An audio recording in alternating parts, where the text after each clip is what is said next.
Puppet Master movies are fun. They use horror elements and practical effects in combination with memorable kills and unique character designs to tell stories that are over the top, and like I said, just plain fun. It's a franchise like Friday the 13th or Halloween that have so many installments at this point, with plots as common as a scary summer camp to those as outrageous as an undead space robot, that you're bound to love at least one of them. While this is a sequel, I will say that seeing the first film is not as important for this film as it may be for other sequels, but if you'd like to give that a watch, I do have a breakdown done for that movie as well, and you can find that by clicking right here. Also, there will be spoilers in this breakdown, so you have been warned, and if you enjoy these kinds of videos, then don't forget to subscribe so you don't miss out on the next one. But without further ado, my name is Creed, and let's talk about what happens in Puppet Master 2. We open to see the Bodega Bay Inn, which is where the first movie took place, and Pinhead is digging in a grave, which is located just out back. The puppets pour a green serum over the open grave, and two undead arms emerge from the dirt. Later, a group of paranormal investigators, Wanda, Lance, Patrick, and Carolyn, arrive at the Bodega Bay Inn and begin to set up their monitoring station. While looking around, Wanda hears flapping coming from a statue of a crow, but brushes it off as nothing. The group discusses other paranormal investigations, where a lot of what seemed to be paranormal was actually due to secret tunnels or rooms being hidden in the houses. The blueprints for the Bodega Bay Inn show many hidden tunnels, but they all seem to only be a few feet tall, so they don't deem them as much of a threat. They briefly discuss the woman who created the Bodega Bay Inn and mention that she was obsessed with ancient Egyptian mythos and built the inn as a respite for all spirits. A noise interrupts their reading, and we see that the crow statue from earlier is now in pieces a few feet away from its pedestal. We cut over to a farm where we meet our final member of the investigators, a psychic named Camille. She asks for directions to the inn and asks the farmer what he's doing. The farmer tells us that a few of his animals have been mutilated recently, some missing pieces of brain and others just being killed. Camille takes interest and mentions that these are signs of possible cult activities. Are y'all with the cult? Before she drives away to rejoin her group. The investigators mention that the government has actually hired them to investigate this inn, and they agreed to allow Camille to join to have both a scientific and a mystic perspective in the details that they may uncover. We then see that a light is on in an upstairs room, alerting us that someone else may be lurking in the inn. And doing a final sweep of the grounds, Patrick goes out to the cemetery where he sees a trunk halfway buried with the name Toulon on its front. Of course, Toulon being the puppet master from the first movie, the guy who initially created all these puppets and made the life serum and all that. You know, that's this guy, that's his trunk, out in the back. At dinner, Camille mentions that she has felt a great violence in this place that has tainted every single bit of it. We then learn the fate of Alex and Megan, the two survivors from the last film. Megan had been found dead from some kind of a ritualistic murder, where her brains were extracted and she was wrapped up like a mummy. Meanwhile, Alex has been haunted with seizures and terrifying visions which landed him in a mental asylum. So one's dead and the other's crazy, which is why I basically said that you don't really need to see the first movie in order to understand this one fully. Like, you need some context, I guess, in some instances, but as far as characters go, it's just like, nah, clean slate, wipe it all new. Patrick has a few too many drinks at dinner and mocks Camille, ruining the dinner and earning himself a one-way ticket to bed. You're tired, why don't you go to bed?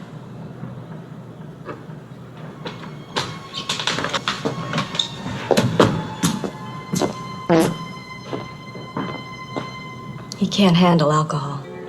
Cutting back, we see that the upstairs stranger is building a new puppet, but we don't see much more beyond that. The next morning, Patrick and Carolyn are talking when they hear a scream coming from the upstairs. They run out of the room and see Camille, who is startled, saying that two demons had attacked her in her room.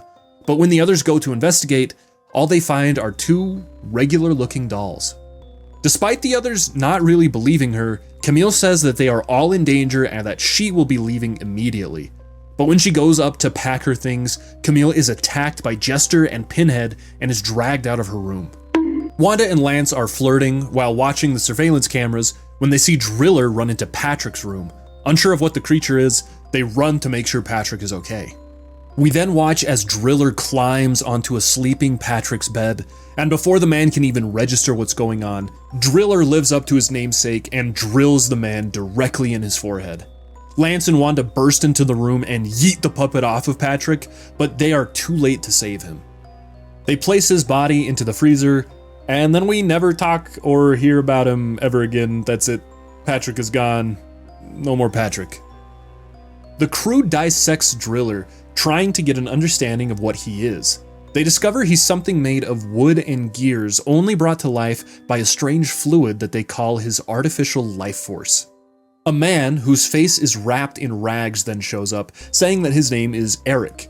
He says that he's the owner of the hotel and has been on vacation for a few days. The crew thought the hotel was abandoned and the state has no record of an owner, but with no way to prove that Eric doesn't own the Bodega Bay Inn, there's really nothing that they can do. However, Eric agrees to allow the crew to stay and continue their investigation, as long as they agree not to investigate his own private quarters. Another man shows up a bit later, and his name is Michael. He's Camille's son. He tells the crew that he can't find his mother, and they agree to allow Michael to stay with him while he searches the town for her. You see, nobody saw Camille get dragged away by the puppets, so they all think that she's still alive, that she just, left like she said she was going to, and that's why Michael showed up, not knowing where his mom was. That night, we visit the farmers that we saw earlier, and while they're asleep, the puppets break in. The wife rolls over, and we see that Leech Woman has killed her husband. She jumps out of bed and grabs a shotgun and begins hunting down the tiny intruders. Blade runs from cover and slices her legs, and Leech Woman leaps at her, only being stopped as the wife smacks her to the ground with a skillet. She then takes Leech Woman and throws her into the furnace, completely destroying the puppet. But before the woman can finish off Blade, a new challenger appears. This is the puppet that we saw being worked on before, and we and the farmer's wife learn really quickly why his name is Torch.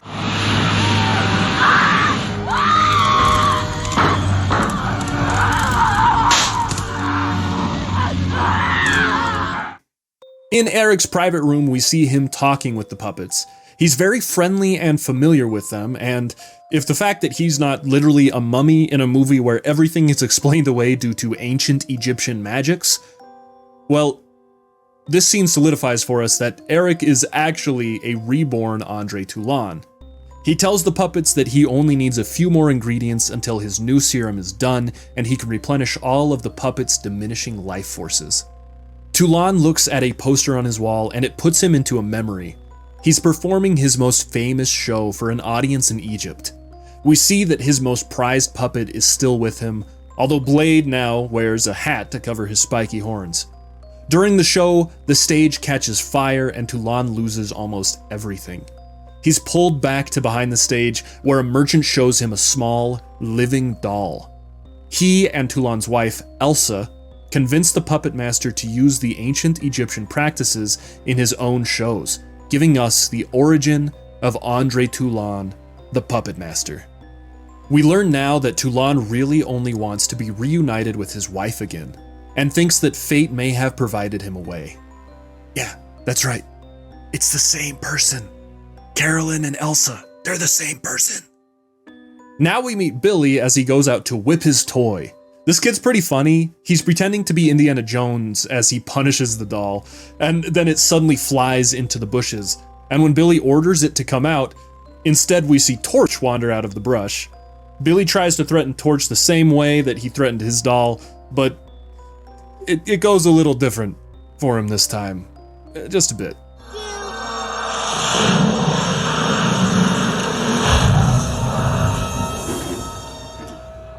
Oh, that's hot. That's hot. Michael and Carolyn go searching for Camille, but while they don't find the mother, they do find true love. They go back to the house to share a dance, but are interrupted when Eric shows up and steals Carolyn from Michael. Michael's a gentleman about it. He waits for a few beats before stepping in to take the dance, but he's interrupted then by Eric when he pulls the record out of the machine and smashes it on the ground. But despite Toulon's valiant efforts, Michael and Carolyn end up hooking up anyways. Toulon talks with his puppets, saying they almost have enough material to finish the serum. He gives the puppets full permission to kill everyone in the hotel other than Carolyn and take their parts to finish it off. A bit later, Wanda is leaving Lance's room when the light flickers on and off.